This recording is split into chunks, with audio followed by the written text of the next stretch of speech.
అంటే ఇప్పుడు ఈ జూబ్లీహిల్స్ గురించి మాట్లాడుకుంటే ఇటు 3 ప్రధాన పార్టీలు చాలా సీరియస్‌గా తీసుకున్నాయి. అంటే మనం అంటే ఈ బీఆర్ఎస్ గురించి మాట్లాడుకుంటే జూబ్లీహిల్స్‌లో బీఆర్ఎస్ పరిస్థితి ఏ విధంగా ఉంది? బావుంది. ఎక్కడికి పోయినా గూడా జనం నీరాజనం పడుతున్నారు. ఎక్కడికి పోయినా అంటే మేము రోజు చూస్తున్నాం గదా! వారం రోజుల నుంచెల్లి తిరుగుతున్నాము. ప్రజల స్పందన బావుంది.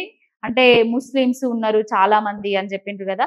మా ముస్లిం సోదరులు, సోదరీమణులైతే మాకెట్లా అంటే వాళ్ళు ఇళ్ళలోకి పోంగానే కేసీఆర్ కిట్ ఇచ్చిండ్రు. న్యూట్రిషన్ కిట్ ఇచ్చిండ్రు. మాకు షాదీ ముబారక్‌ల రూ. 1,00,000 1,16,000 ఇచ్చిండ్రు.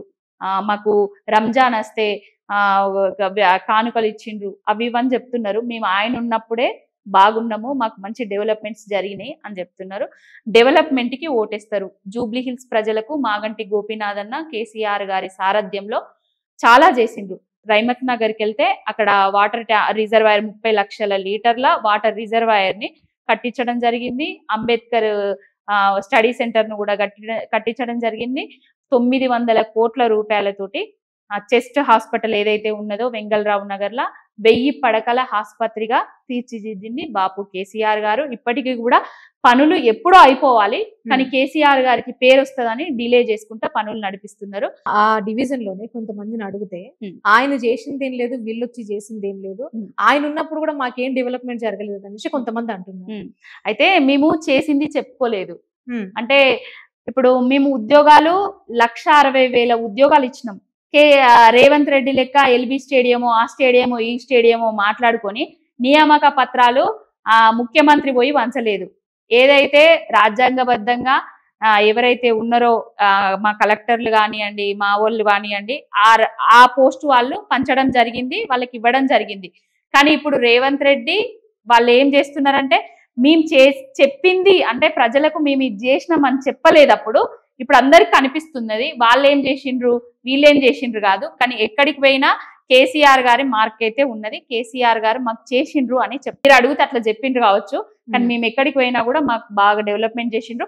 హైదరాబాదు అభివృద్ధి జరిగిందంటే అది కేసీఆర్ గారి హయాంలోనే రామన్న గారి చొరవలతోటే అయింది అని చెప్తున్నారు. ఎక్కడ చూసినా ఫ్లైఓవర్స్ చూడండి, ఎక్కడ ఎంత అధ్వానంగా ఉండే పరిస్థితి ఇప్పుడు ఎంత మారింది.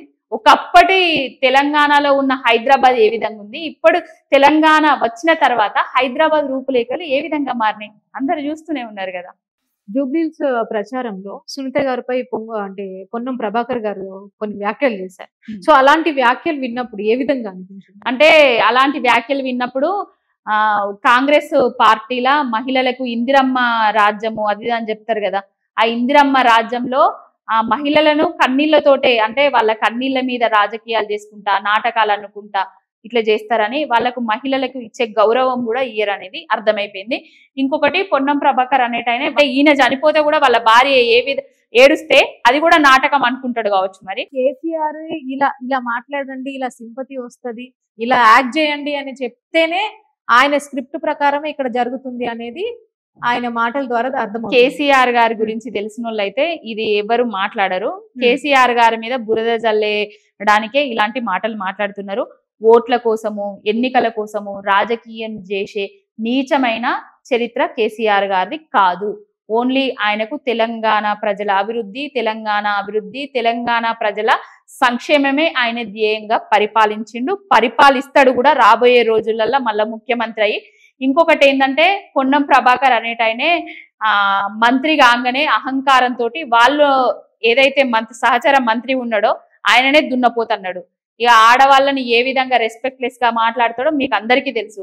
ఎవరైనా కూడా 100 ఏళ్ళు కలిసి కాపురం చేయాల్సిన వాళ్ళు మధ్యలోనే చనిపోతే ఆ భార్యకు ఎంత కష్టంగా ఉంటది, నరకంగా ఉంటది. ఆమె నిన్న మొన్నటి వరకు ఇంట్లో ఉన్నామే, కనీసానికి బయటకు వచ్చిన దాఖలాలు లేవు. ఇప్పుడు ఆమె భర్త చనిపోయినా ఆయన ఆశయాల కోసం బయటికి వచ్చి ప్రజల నుంచి వస్తున్న స్పందన చూసి తట్టుకోలేక కన్నీళ్ళు వస్తే ఆ కన్నీళ్ళ మీద కూడా రాజకీయాలు చేస్తున్నారంటే వాళ్ళంత నీచాలు నికృష్టులు ఇంకొకరు లేదు. వాళ్ళ గురించి ఎంత తక్కువ మాట్లాడుకుంటారు. ఈ జూబ్లీహిల్స్ ప్రచారంలోనే వాళ్ళ పిల్లలు ప్రచారం చేస్తే కూడా వాళ్ళ పెట్టడానికి రీజన్ ఏమై ఉంటుంది అంటే ఇప్పుడు పిల్లలు ప్రచారం చేస్తే ఎక్కువ ఇంపాక్ట్ అవుతున్నారు, భార్య పోతే కూడా ఎక్కువ ఇంపాక్ట్ అవుతున్నారు. మాకు ఇక ఓట్లు వచ్చే దాఖలాలు లేవు, మేము అందరం మంత్రులను తిరిగినా మా ప్రభుత్వం అధికారంలో ఉన్న ఏది పనిచేస్తలేదు అనే ఉద్దేశంతో పిల్లల్ని ఆపాలని చూసిండ్రు. తల్లిని కూడా మానసికంగా క్షోభ పెట్టి ఏదో ఒక విధంగా బురద జల్లుతూ మాట్లాడితే ఇక ఆమె ప్రచారం చేయదు అనుకున్నారు. అలాంటి ప్రయత్నాలు చేసిండ్రు. ఇంకొకటి భార్య కాదు, అసలు వాళ్ళు పిల్లలు కాదు, వాళ్ళకి ఆయనకు సంబంధమే లేదు అన్నట్టుగా కూడా కేసులు వేయడం జరిగింది. కొన్ని మాటలు కూడా మాట్లాడడం జరిగింది. సోషల్ మీడియాలో పోస్టులు కూడా పెట్టడం జరిగింది. ఆయన చనిపోతే పరామర్శించింది వీళ్ళే కదా పోయి. అక్కడ ఉన్నది ఎవరిని పరామర్శించిండ్రు? సునీత గారినే కదా పరామర్శించింది. తలకొరిమి పెట్టింది కొడుకే కదా, ఆ ఇద్దరు బిడ్డలే కదా తండ్రి శవం దగ్గర ఉన్నది. ఎవరైనా మానవత్వం మర్చిపోయి రాజకీయాల కోసం, ఓట్ల కోసము, నీ జూబ్లీ హిల్స్ సీటు కోసము ఒక ఆడబిడ్డ మీద, భర్త చనిపోయిన ఆడబిడ్డ మీద నువ్వు 6 నెలలు కాకముందే ఇలాంటి నిందలు వేస్తానవంటే ఎంత రాక్షసులు మీరు. ఇది ఒక్క విషయంలోనే అర్థం చేసుకోవచ్చు. జూబ్లీ హిల్స్ ప్రజలకు అర్థమైపోయింది. బిడ్డలు తిరుగుతుంటే తండ్రి ఆశయాల కోసము, తల్లి కోసం తిరుగుతుంటే ఒక్కొక్కరు అంటే కళ్ళకు నీళ్లు తీసుకొని బిడ్డ మేమున్నాం, మీరు నమస్తే పెట్టకండి, మేము వేస్తాం అని చెప్తున్నారు. వాళ్ళ తల్లి పైన కూడా గోపన్న మాకు ఇచ్చేసిండు, డబుల్ బెడ్రూమ్ ఇండ్లు ఇచ్చిండు. అయితే ఇంకొకటి ఏంటంటే కేసీఆర్ గారి హయాంలా వీళ్ళు ఇప్పుడు ఇందిరమ్మ ఇండ్లని తీసుకొచ్చిండ్రు కదా, ఒకటి గృహ జ్యోతినో గృహ సంథింగ్ ఒక గృహలక్ష్మి అనేది స్కీమ్ తీసుకొచ్చి గోపన్న గారు చాలా మందికి ఇండ్లను కట్టించడం జరిగింది.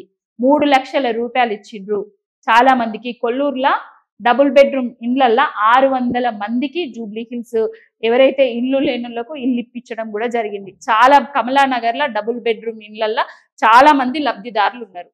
ఇవన్నీ మర్చిపోతారా ప్రజలు? అంటే ఇప్పుడు కాంగ్రెస్ నవీన్ యాదవ్ కి టికెట్ ఇవ్వడాన్ని ఏ విధంగా చూడొచ్చు? కాంగ్రెస్ నవీన్ యాదవ్ కు టికెట్ ఇవ్వడాన్ని ఏ విధంగా చూస్తలేము మేము. నవీన్ యాదవ్ ఎలాంటోడో కాంగ్రెస్ కు తెలుసు, కాంగ్రెస్ ఏ విధంగా పరిపాలిస్తున్నదో ప్రజలకు తెలుసు. టికెట్ ఇవ్వడం అసలు నవీన్ యాదవ్ అనేటైనా ఇండిపెండెంట్ గా గెలిస్తే ఇంకా కొన్ని ఓట్లు పడేటి కావచ్చు. ఇప్పుడున్న కాంగ్రెస్ ప్రభుత్వం మీద వ్యతిరేకతతోటి రేపు నవీన్ యాదవ్ కూడా ఓడిపోబోతున్నారు. అంటే అసలు ఆయనకు డిపాజిట్ వస్తుందో రాదో కూడా తెలియదు. ఇప్పుడు ఆయన ఏమంటున్నారు అని అంటే మేము ఇక్కడ 1,00,000 మెజారిటీతో రేపు జూబ్లీ హిల్స్ లో గెలవబోతున్నాం చూడండి. 11వ తారీఖే కదా ఎలక్షన్లు, తర్వాత 2-3 రోజుల తర్వాత రిజల్ట్స్ వస్తాయి కదా, అంతే. చూద్దాం ఎంత మెజారిటీ తోటి ఓడిపోబోతున్నారో నవీన్ యాదవ్ గారు, చూద్దాం. అంటే ఇప్పుడు గవర్నమెంట్ లో ఉంది కాంగ్రెస్. ఇప్పుడు కాంగ్రెస్ నుంచి ఒక అభ్యర్థిని ఎవరిని పెట్టినా కూడా మా పార్టీ ఖచ్చితంగా గెలుస్తారు, మేము పెట్టిన అభ్యర్థి ఖచ్చితంగా గెలుస్తారనే నమ్మకం ప్రస్తుత గవర్నమెంట్ కు ఉంటుంది. అంటే మీరు ఏ ధీమాతో ముందుకు వస్తున్నారు? మేము ఏ ధీమాతో అంటే కేసీఆర్ గారు చేసిన సంక్షేమ పథకాల ధీమాతో మేము గెలుస్తామని హోప్ ఉంది. ఇంకొకటి గోపన్న జూబ్లీ హిల్స్ ని ఏ విధంగా అభివృద్ధి చేసిండ్రో మాకు అందరికి తెలుసు కాబట్టి మేము గెలుస్తామనే హోప్ ఉంది. ఇంకొకటి గోపన్నను ఎవరు మర్చిపోలేకపోతున్నారు. హ్యాట్రిక్ ఎమ్మెల్యే అతను. ఇప్పటికీ అయినా కూడా ఎప్పటికైనా కూడా రేపు భార్య గెలిచినా కూడా వాళ్ళ హ్యాట్రికే, అంతే. ఇక వాళ్ళు అక్కడ ఓడిపోరు. ప్రజల గుండెలలో గోపన్న ఉన్నాడు, కేసీఆర్ గారు ఉన్నారు. ఎక్కడికి పోయినా కారు అంటున్నారు, కేసీఆరే రావాలంటున్నారు. గోపన్న సతీమణికి ఓట్లేస్తామని చెప్తున్నారు. ఇంకొకటి కాంగ్రెస్ వాళ్ళు బీసీకి ఇచ్చినాము అని చెప్తున్నారు కదా, బీసీలకు ఇచ్చినామని చెప్పుకునే కాంగ్రెస్ కు నవీన్ యాదవ్ టికెట్ నేను బీసీ అని చెప్పుకునే నవీన్ యాదవ్ కు నేను ఒక్కటి అడుగుతున్నా. గొల్లకురుమ సోదరులకు నవీన్ యాదవ్ కదా, గొల్లకురుమ సోదరులకు 2వ దఫా గొర్రెల పంపిణీలు కాలేదు చాలా వరకు. ఆ గొర్రెల పంపిణీ గురించి ఎప్పుడన్నా బీసీల గురించి, ఆ యాదవ సోదరుల గొల్లకురుమ సోదరుల గురించి నవీన్ యాదవ్ అనేటైనా ఇప్పుడన్నా మాట్లాడిందా? మా కురుమ సోదరులకు, మా గొల్ల సోదరులకు మీరు ఎట్లా అన్యాయం చేస్తున్నారు అని ఎప్పుడన్నా మాట్లాడిందా? ఓట్లు రాగానే మేము బీసీలము, మేము మా కమ్యూనిటీ అని చెప్పుకునేటోళ్ళు మీ కమ్యూనిటీ వాళ్ళ కోసం మీరు ఏం మాట్లాడిండ్రు, ఏం కావాలని అర్జీ పెట్టిండ్రు రేవంత్ రెడ్డి దగ్గర, ఒకసారి చెప్పాలి. ఓకే, ఇప్పుడు నెక్స్ట్ జూబ్లీ హిల్స్ ప్రచారానికి కేసీఆర్ గారు వచ్చే అవకాశాలు ఏమైనా ఉండొచ్చు? వస్తే రావచ్చు, అంతే. వచ్చి ప్రచారం అయితే చేయొచ్చు. ఇప్పుడు పొంగులేటి వర్సెస్ కొండ సురేఖ గారి ఇష్యూలో వాళ్ళ బిడ్డ సుస్మిత్ ఎవరైతే ఉన్నారో ఆవిడ కొన్ని మాటలు మాట్లాడడం జరిగింది. ఏంటి, ఇక్కడ అంతా రెడ్ల పాలన నడుస్తుంది అనేసి కొన్ని కామెంట్లు చేసింది. నిజంగానే ఇక్కడ రెడ్ల పాలన నడుస్తుందంట? రెడ్ల పాలన నడుస్తుందా, ఇంకో రాక్షస పాలన నడుస్తుందా, తెలంగాణ ప్రజలందరూ గమనిస్తున్నారు. అసలు గన్ను ఎక్కడ పోయిందో తెలియదు, సుమంత్ ఎక్కడ పోయిందో తెలియదు, ఈ లొల్లంత ఎక్కడ పోయిందో తెలియదు. రెడ్ల పాలన మళ్ళీ ఒక టాపిక్ డైవర్ట్ కావడానికి ఇంకొకటి, ఇంకొక టాపిక్ డైవర్ట్ కావడానికి ఇంకొకటి. కాంగ్రెస్ అంటేనే డైవర్షన్ పాలిటిక్స్. అసలు దొంగలు ఊరు వంచుకున్నట్టున్నది. అంటే కమిషన్లు నీకింత నాకింత నాకింత అనే దగ్గర వీళ్ళకు లొల్లిలు వచ్చి బయట పడ్డారు తప్ప, బయటికి వచ్చి ఆమె క్షమాపణ చెప్పుకున్నది తప్ప అసలు ఆమె ఎవరికన్నా బీసీలకు కానీ ఎవరికన్నా ఏదన్నా చేసుంటే ఆమె తరపున నిలబడేటోళ్ళు. కొండా సురేఖ గారు సమంత మీద మహిళ అనే గౌరవం లేకుండా సమంత మీద ఎలాంటి అలిగేషన్స్ వేసిందో మనకు తెలుసు. కేటీఆర్ గారి మీద ఎలాంటి దుర్భాషలు ఆడిందో మనకు తెలుసు. అసలు ఆమె ఏం చేస్తుంది ఏంది అనేది ప్రజలకు ఎవ్వరికి అర్థం కాదు.